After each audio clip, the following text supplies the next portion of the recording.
உலக புகழ்பெற்ற மதுரை அழகர் கோயிலில் தைலக்காப்பு திருவிழா கடந்த 11ஆம் தேதி தொடங்கியது.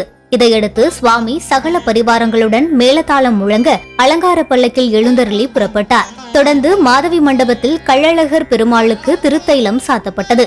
அதன் பிறகு நூபுர கங்கை தீர்த்தத்தில் சுவாமி மணிக்கணக்கில் நீராடினார். பின்னர் சுவாமிக்கு பூஜைகளும் தீபாராதனைகளும் நடைபெற்றது. இதில் ஆயிரக்கணக்கான பக்தர்கள் பங்கேற்று கோவிந்தா கோவிந்தா என கோஷமிட்டு வழிபட்டனர்.